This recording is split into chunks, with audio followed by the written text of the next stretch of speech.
Hi everyone, welcome to the show. So the Senate Agricultural, Nutrition, and Forestry Committee was talking about digital assets. They brought some crypto advocates to speak about digital assets, and they asked them questions about the crypto industry. Now, in this entire conversation, the crypto advocates were pushing for the CFTC to be the regulator for the crypto industry, and they said there's specific things that maybe the SEC could do, but for the most part, they want the CFTC to be the regulator for crypto, and they justify it and say that Bitcoin, Ethereum are commodities, and they've always looked over the digital asset ecosystem, so they made convincing arguments on why the CFTC should be the regulator, as well as they asked Sam Bankman-Fried of FTX about funding for the specific regulator, and he said that the crypto industry, he felt confident that the crypto industry would come up to the task for funding it. He said that FTX is certainly willing to write a check for the funding for a fair regulator. So listen to this. Fall under the commodities bucket, and that's where it gets complicated. So I can't give you an exact percentage, but I would start classifying things into sub-buckets, and then we'll be able to parse out how much of that is actually commodities. Sam? If you weight by volume or market cap, I think the vast majority of activity is in commodities. If you instead weight by number of tokens, I think that some of them are clearly commodities. I think some of them are unclear and have some properties of a number of different asset classes and don't neatly fit into any bucket. And so I think it's sort of a split by those if you look at number of token rather than market cap or volume. Ms. Boring? Yeah, I agree with Mr. Bankman-Fried. If you go by market cap, the vast majority are commodities. Bitcoin and Ether today compose over 60% of the market capitalization of the entire digital asset ecosystem, and they've been defined as a commodity by the CFTC today. There's other categories. We kind of talked about categories of digital assets. Another one is intentional digital asset securities. That's another area that's a nascent and emerging piece of the ecosystem, but has yet to really fully be realized because of the lack of regulatory clarity by the policymakers. Digital assets don't have a fundamental attribute. The question is how they're used. And so too, the vast majority of digital assets are used in investment schemes, are used as a form of fundraising, which is the attributes under the Howey test of a security. But there are situations that are in the middle. Ether, the SEC has suggested, is a commodity today, but may well have been a security when it was originally issued back in 2014, 2015. Bitcoin, because there's no entity that is issuing Bitcoin that is raising money, it makes sense to think about it as a commodity. You're not contributing to some investment scheme through the efforts of others. It's a decentralized network. So I would agree with what the other speakers have said about if you just look at the market today. But the important question is really what's going on. What's the nature of the activity that's involved? That's going to change and develop. And the same asset may, in different circumstances, be in more than one category. Thank you. Thank you for... All right, so they've all pushed the senators to move towards the CFTC as a regulator for crypto. Now, this next piece of information is the IMF. The IMF is behind the scenes of central bank digital currencies. And what I found interesting is the cross-border payments section when they talk about central bank digital currencies. Now, the People's Bank of China states 3 principles for their ongoing work on cross-border payments for CBDC. The first is the principle of no disruption.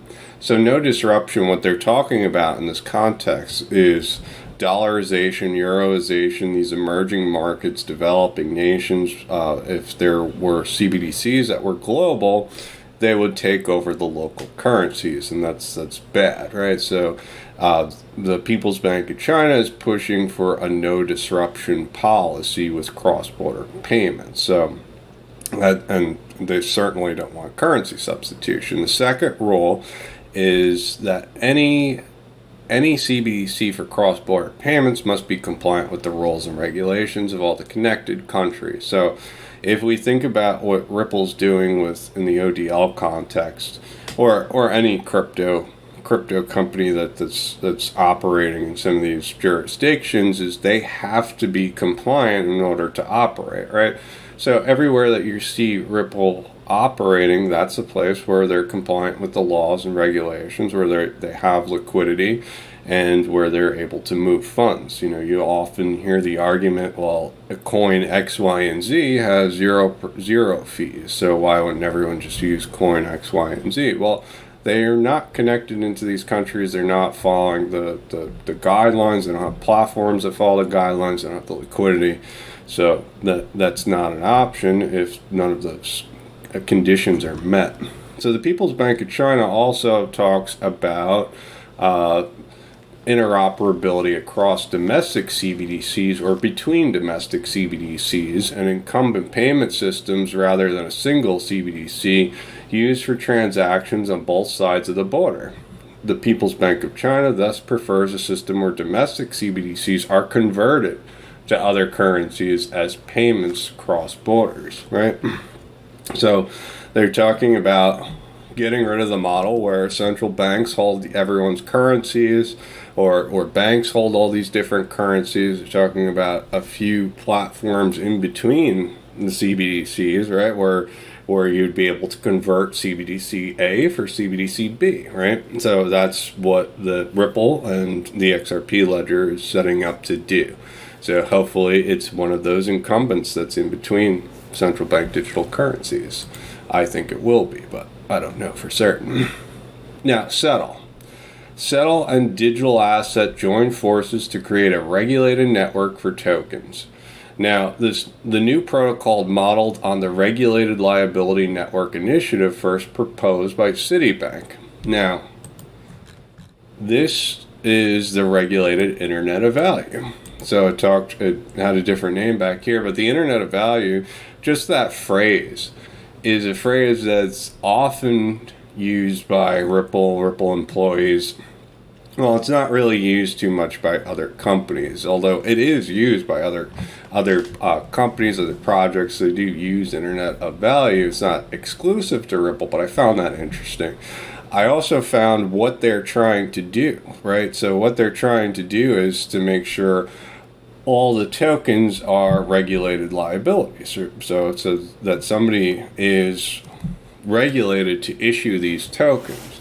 So if we think about the XRP ledger and the gateways, right? If you're issuing IOUs on the XRP ledger, that makes it very, very seamless process to issue tokens. You can tokenize anything from fiat to gold to bonds to stock, whatever. And it does it in a way where, you know, there's these little areas of trust, right? So if you buy a stock from that's issued on the XRP ledger, you know where that stock came from. There's somebody behind that gateway that would be regulated, right? So I found that pretty interesting, that it fits what they're trying to do in a very specific way. You know, the XRP ledger is custom tailored for payments and things to this nature. Now, I don't know this for certain. I know that Settle, Marjorie Delatine, was working with Ripple and then moved to Settle. This was at the same time Banque de France had a project that a PDF got leaked out that I believe Solomon found that talked about the Banque de France using the XRP ledger and Ethereum, well, testing the XRP ledger and Ethereum, and Settle was part of that project. So, you know, I've always paid close attention to Settle, not to mention Marjorie Delatine's there. So I found that pretty interesting. I don't know for certain if this is going to do it, and nobody will until it's too late. But the other piece of information is Xange. So if you remember a couple months back, Xange said that they were going to develop carbon credits directly on the XRP ledger and tokenize carbon credits, and within the standards of the Interwork Alliance Group, Blockchain Business Council, and they're going to put carbon credits on the XRP ledger. Now, this project is funded by the UN, and what I found interesting is Xange.com will aim to co-create a great green wall fintech ecosystem that supports innovation around digital technologies that will benefit the work of the United Nations, and Xange.com is to ensure that the highest levels of scalability can be achieved throughout the wider UN programs. Now, when we look into the Great Green Wall, and this is a push for green energy and environmentally conscious projects and everything. So they're partnered with the EU. They're partnered with many UN regulators as well as some other regulators, the World Bank, and it looks like there's a lot of activity with these global banks. And the projects, the $8 billion project intends to restore 100 million hectares of degraded land by 2030, which would create 350,000 rural jobs and absorb 250 million tons. So there's some large backers behind this, and it's pretty interesting. Now, by 2030, the ambition of the initiative is to restore 100 million HA of currently degraded land, sequester 250 million tons of carbon credits, as well as 10 million green jobs, right? So they're building their carbon credits on the XRP ledger. There has to be developers that work on the XRP ledger and everything to that nature. So I found that pretty interesting. Now, if you remember, Ripple also partnered with PYYPL. I don't know how to pronounce that, but I'm just going to say PYYPL. And this just had a $11 million Series A funding raise, and it was to push to Africa, so specifically Kenya and Mozambique.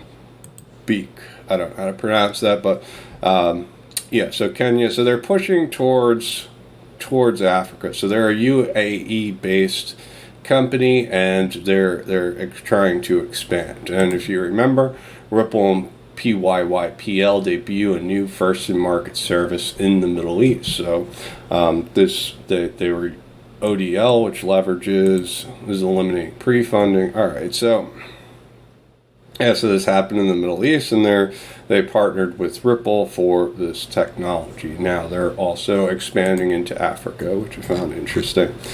Now, the FCA warns banks of Russia's cyber attacks as Ukraine tensions ripple through the European finance. What I found interesting about this is banking sources told Reuters that the move would be an atomic bomb for the industry because it would prevent the repayments of debts. So we've seen this cyber attack narrative just unfold, right? I was covering this when Augustin Carstens and Klaus Schwab first mentioned this, and it seems like this narrative has just picked up momentum since they mentioned it a year and a half ago, or whenever they mentioned it during their summits. And we're at over $30 trillion in debt. And it's coming to light that we can't even pay that debt off. That the debt's just kind of being written off. And as well, what's happening? The cyber attack that would prevent the repayments of that debt.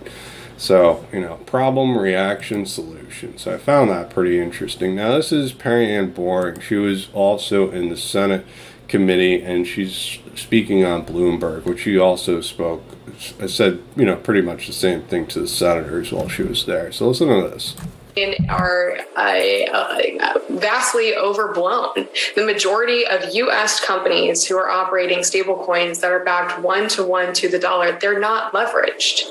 And they're backed fully by cash equivalents in reserves. So these are important conversations, but we have to break it down into different types of innovations in this space and ensure we have the appropriate regulatory oversight that does not harm innovation.